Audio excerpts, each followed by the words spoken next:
What's going on, guys? Welcome back to the channel. This is Asa Studio with another retouching tutorial, and this time we're going to be using Capture One and Photoshop.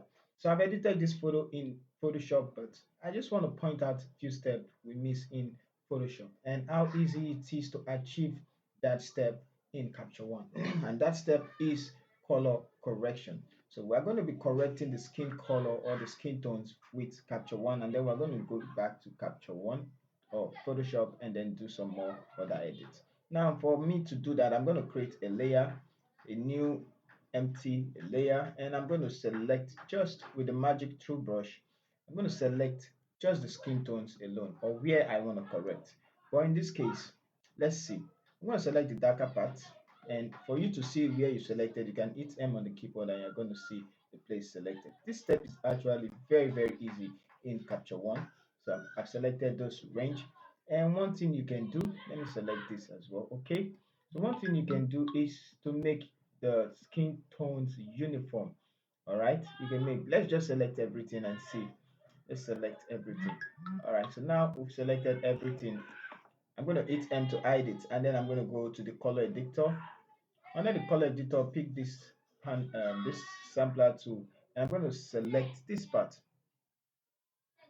Select this part, or you can select make selection from my nose. I want to select that lighter part. Now hit M on the keyboard to see that everywhere is selected. Now since in this circle, this range, the color is selected, we're going to go to the hue and uniformity, and we're going to increase it to make sure it is uniform. So let's make the hue uniform first. Now making it extreme and hitting M on the keyboard to see if everything is selected. All right, so now you might not see any change, and now you start to see changes. Increase the lightness, and you can see that it's affecting it. So I'll bring it back a little, and now this has adjusted a lot. So I like taking this backwards to have the red fill. You can take it forward to have the yellow, the yellow fill. So I'm going to leave it at this point, and then I'm going to increase the saturation to get more skin color. So you can see the before and then the after, or you can turn it on here, before and then the after. Okay, so one other thing, I want to make sure this place is fair like the rest part, the down part of our neck. So I'm going to create another empty layer, and I'm going to right click. Sorry, let's turn off the before and after. I'm going to select that, and I'm going to select the magic brush, right click and increase the refine edge. Okay, so let's take it out and select and hit M on the keyboard to see where it's selected. I'm going to select this part as well.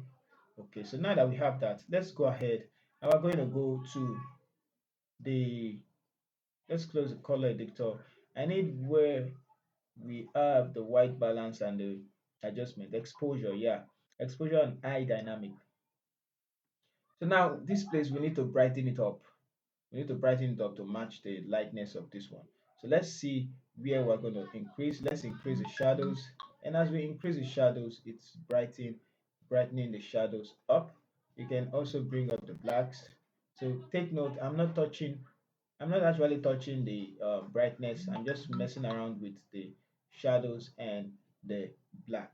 Okay, so let's take this back a little and let's take this up so we can see the before and after for it. Let's open up the layer and just see the before and after. It's brightening things up. So if it's too much, you can bring it down a little. And sometimes I do adjust the brightness. So let's increase the brightness and see. So now that we have the brightness at 4, we can as well also increase the saturation to match it. Okay, so now overall, we have our before and then a after, a before and then a after. Check how easy it is. Now the next one, I'm going to do the eye. Let's create an empty layer and then select the eyes. Let's turn this off. Select the eyes. I'm just going to use the brush tool and take the brush size smaller, and I'm going to select the eyes like this. Okay, zoom out, zoom in right here, select the eyes. Okay, and then hit M on the keyboard, and we can go to the saturation, increase the saturation, You can as well increase the highlight and the white, just like that. And also the black, we can bring it down to create more contrast. Okay, so we can increase the brightness a bit to have this. So we have this one, and then we have our before and then our after. So this is going to take long in um, Photoshop, but we just finished doing that in Capture One. And then we can go to Photoshop and then make things easy. Now for this layer, I guess it's too much. So we're going to focus it more on the darker parts. So that's why we have the Luma range. So with the Luma range, I'm going to increase, take it out from the darker, sorry, from the right part. I mean, let's take it out from the brightest part and focus it more to something like this. Should be fine. I'm going to increase the smoothness and take it forward, just forward like this to make it and apply. So we have a before and then the after. Okay. So now we can go to Photoshop and do some frequency separation. So let me save this and pause the video till we get to Photoshop. All right. So let's continue our edit. So this is where we have um, this is where we have from Capture One. So I'm going to duplicate this twice, and then we're going to be doing frequency separation, color, hit enter, name this texture, and hit enter. So I'm going to turn this off, turn this on, color, and then go to filter, blur, Gaussian blur, and we're going to blur it more. I'm going to be blurring it more like 5.2, and it's okay. I'm going to turn on the texture and then go to image, apply image, and under that merge, I'm going to select color, and this one I'm going to select subtract, and it's okay. And I'm going to change the blending mode to linear light. Now I'm going to group the two together. Go.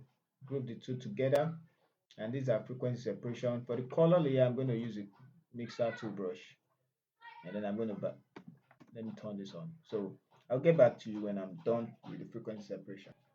All right, so I'm done with the frequency separation, and there we go from this to this. Whichever thing you want to add to it, you can add to it. You can go ahead and do your dodging and burning, and make things look awesome. So I'm going to go to camera raw filter, creating a stand visible layer, Control Shift Alternate E, going to camera raw filter, camera. So under camera raw filter, I'm going to open up the basic tab, click on the white balance, select the eyes, and then we have this -1, just a little, and we can increase the highlight, brighten things up, increase the white, and increase the shadows, take down the blacks like this. We can also use the contrast too, but we can use curve instead of that. So I'm going to just take a little of the contrast, add in some textures. So we have it like this, +5, and you can add some vibrance to the image. Go ahead, close it, and pretty much that's just what I'm going to be doing with this, and I'm going to hit OK, and then we have it like this. So before and then after, not too much, just before and after. So there is more. You can just grab the curve, and let's look at the histogram of the curve. So we can bring this up till we brighten the image up. So take a look at how we're brightening the image. If this is too much, so just to brighten the image because of the way the curve is, but we have little details, we shouldn't overdo it. I'm going to merge the two layers together, merge layers, and you can do your dodging and burning before and after. All right guys, so thank you guys for watching. See you in our next video. We'll be doing another retouching tutorial.